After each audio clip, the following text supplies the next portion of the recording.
Now moving on, Turkish warplanes have attacked bases belonging to Kurdistan Workers' Party in the country's southeast. A Turkish security source says the airstrikes were carried out in Hakkari province, causing major damage to the PKK. The strikes followed 3 days of PKK shelling on a military outpost in the Kurdish majority province near the Iraqi border. The attacks come amid Kurdish anger in southeastern Turkey at Ankara's failure to intervene along its border with Syria, where ISIL militants have besieged the mainly Kurdish town of Kobani. The strikes are the first significant air operation against the PKK since the launch of a peace process 2 years ago. Ankara launched a peace process with the PKK to end the Kurdish struggle for independence. The conflict has killed more than 40,000 people in 30 years. Nader Fikri, our correspondent, is with us now from Istanbul. Nader, tell us about the events that took place in Hakkari, and also how badly does this incident damage the peace process between Ankara and the PKK? Hi. As you mentioned, Turkish F-16 and F-4 warplanes left Malatya and Diyarbakir air bases some 350 and 500 kilometers away to bomb positions near the village of Darlıca in southeast Turkey in Hakkari province, which is very close to the border of both Iran and Iraq. The operations were authorized late last night, and in the words of the Prime Minister, Ahmet Davutoglu, they rained down bombs on the PKK position, who then fled.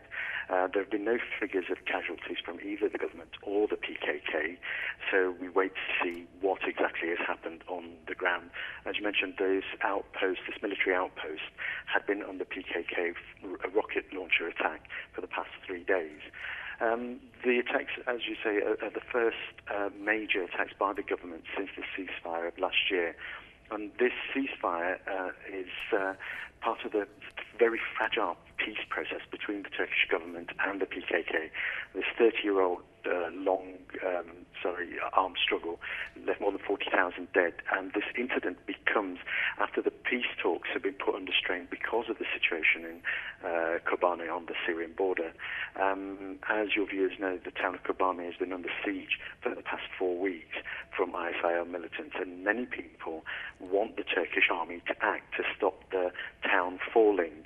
Failing that, the Turkish Kurds have been asking to be allowed to cross the border to join the defense of Kobani, but the government has so far refused, saying that what will happen, in their view, is if that was allowed to happen, the armed PKK militants would then cross back into Turkey, and the peace process could be further damaged. The President Erdogan has been very vocal in his criticism of the PKK. One of his ministers, in fact, said that the ISIL was better than the PKK because at least the ISIL didn't torture people. The President, Mr. Erdogan, has again condemned the PKK as a terrorist organization, which is outlawed in Turkey, and says, why does the world go on about ISIL when the PKK have caused more damage to Turkey? So I think we're in a very, very serious period at the moment.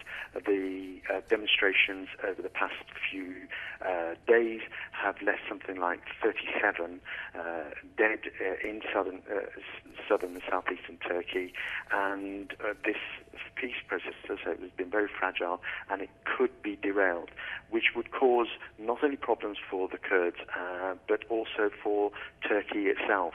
And I think people are incredibly worried about not only what's happening on the border in Syria, but that the flames, if you like, of that ISIL militancy has spread across the border and reignited the dry tinder that was the PKK. Nader Fikri, Press TV's correspondent, speaking to us from Istanbul.